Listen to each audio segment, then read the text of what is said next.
t'accueillir dans tes locaux ici, rue de Gergovie. Je rappelle que tu es éditeur d'une maison qui s'appelle Rive-Neuve. Tu as été journaliste, tu as été enseignant, tu as été également diplomate culturel à l'étranger, évidemment. Quel est le fil rouge de ton parcours professionnel ? En fait, j'ai toujours tourné autour de l'écriture. Le journalisme, j'en suis un peu revenu après avoir été un peu déçu par la profession. J'ai voyagé pas mal, puisque j'ai fait mon service militaire en Égypte en tant que coopérant. C'est là que j'ai découvert, coopérant journaliste, c'est là que j'ai découvert en fait un autre pays, une autre façon de vivre. Et j'ai eu envie de faire de la recherche à ce moment-là sur les médias de langue française, puisque je travaillais dans un journal de langue française en Égypte. Et puis après, j'ai fait de l'enseignement. Et à l'école de journalisme à Paris, le CFJ, j'étais en charge des relations internationales de l'école. Donc écriture et étranger se sont toujours mélangés.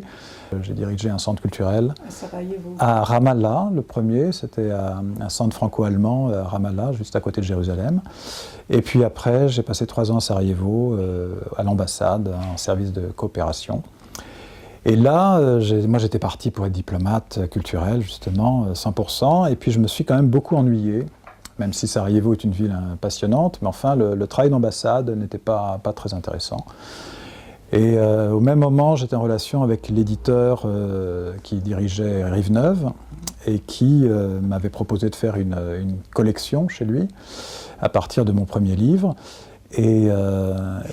Jour tranquille à Ramallah, voilà, absolument. Et donc c'est devenu une collection, Jour tranquille, donc des chroniques sur les villes pas très tranquilles, hein, comme Gaza, comme Tripoli en Libye, comme Kaboul, enfin bon, rien de très tranquille.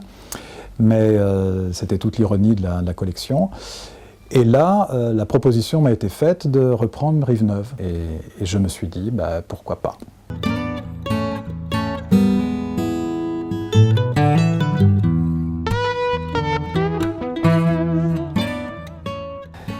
Quel est l'avenir des petites maisons d'édition face aux grandes maisons et aussi à des acteurs type Amazon ? Il faut imaginer que quand je vends un livre en librairie, je ne touche que 44% du prix du livre affiché. Donc un livre à 20 €, moi je touche 8,50 € je crois. Et avec ça, il faut payer l'auteur, il faut payer l'imprimeur, il faut payer tout ça, il faut payer les gens qui travaillent autour du livre, il faut payer la communication, il faut payer le stockage, il faut payer les transports, il faut payer les salaires, il faut payer l'électricité. Donc, bon, alors comme l'homme de la rue, pour un livre comme ça, il n'est pas prêt à mettre plus que 19 €, qui est son prix, alors qu'un livre comme ça devrait coûter peut-être, un livre devrait coûter plus qu'un repas au restaurant. L'édition est une économie qui ne rapporte pas, qui est vraiment un modèle économique beaucoup trop faible, ce qui fait qu'il y a beaucoup de petites maisons d'édition qui disparaissent, et puis qui font faillite, ou bien qui sont rachetées par les grosses. Pour qu'une maison d'édition indépendante comme la mienne se maintienne, d'abord il faut être extrêmement modeste et être toujours en train de serrer et les dents et les dépenses pour éviter toute erreur. Et là maintenant ma démarche c'est de monter des programmes européens, parce que là, comme de toute façon tout est sous subvention, que ce soit public ou privé, eh ben, ma foi, soyons sous subvention généreuse, et les Européens sont plus généreux que les autres.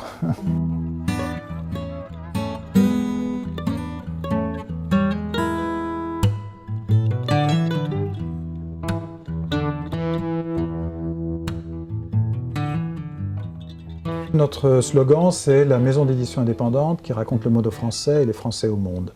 Et on est un peu dans cette logique-là, c'est-à-dire on essaie de décoder ou d'aider à décoder un monde compliqué, soit par la traduction, soit par l'approche bienveillante mais critique. Hein. On a une collection notamment de guides de voyage sans aucune adresse, ni de restaurant ni d'hôtel.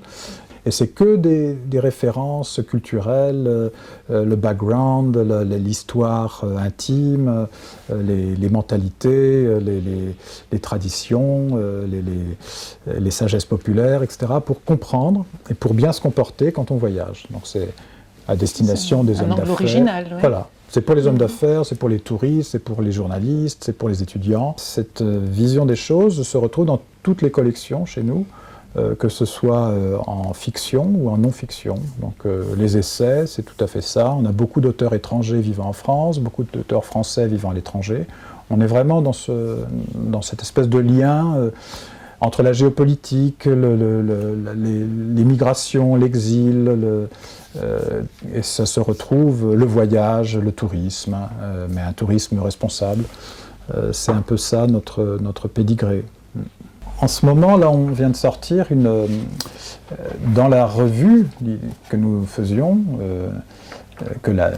qui est l'histoire même de la maison d'édition, puisque ça existe depuis le début, on a sorti un numéro spécial livre de poche, parce que c'est vraiment une collection qui est notre collection majeure, on va dire, aujourd'hui. On est connu grâce à cette collection.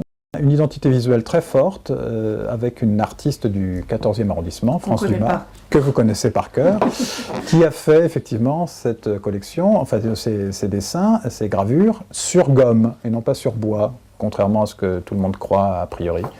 Et donc on a comme ça une collection qui est très identifiée, qui a commencé par Léopold Sédar Senghor, donc Souleymane Bachir Diagne, qui est l'auteur, qui est un professeur d'université à Columbia, un Sénégalais, philosophe, de la philosophie comme celle-là.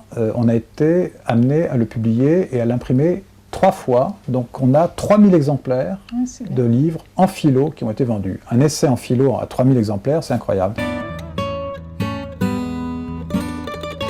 Rive-Neuve est installée dans le 14e depuis 2006. Quels sont les rapports que la maison d'édition entretient avec les habitants du 14e? J'ai toujours voulu qu'on soit très ancré dans ce quartier, parce que déjà c'est mon approche, c'est que j'ai vécu beaucoup à l'étranger, donc c'était vraiment le global. Et puis après, on revient un peu au local, quoi. C'était un peu notre approche locale, disons. Et ce qui fait qu'on est bien repéré par les 3 postes, par exemple, avec lesquels on travaille, puisqu'on envoie énormément de livres. Enfin, on est un client régulier. Les boulangeries, le restaurateur libanais qui nous fait nos réceptions. Le restaurant du Moulin Vert. Les aussi. Restaurants également, où on emmène... ou bien la petite placette avec différents restaurants où on emmène nos auteurs ou les gens avec lesquels on travaille. Et puis la mairie aussi. Enfin, on est vraiment identifié, et ça c'était important pour nous. On essaie d'être présent en créant par exemple un salon du livre. On avait fait ça au moment où tout le monde était très inquiet avec le Covid. On a essayé de rouvrir un peu. On a mis un accès ouvert à notre cour intérieure, on a fait tout un tas d'événements de ce type. Et par ailleurs, c'est un quartier que je trouve vraiment très, très riche. Il y a eu plein d'écrivains, plein d'artistes, l'école de Paris, etc. Donc ça nous ouvre bien vers ces étrangers de France et ces Français de l'étranger. Voilà, et on est bien dans cet esprit-là, quoi. On a plusieurs ouvrages sur l'histoire même du quartier, enfin, ceux qui font vivre ce quartier. Par exemple, Marie Daufréval tient un théâtre, tient une compagnie, oui, plus exactement, hein, et qui est venue faire avec nous un livre illustré de chroniques autour de ce qu'elle pouvait vivre dans les EHPAD, notamment, avec des gens âgés. Nous avons aussi un ouvrage sur les différents ateliers de gravure à Paris, dont la plupart sont d'ailleurs dans le 14e.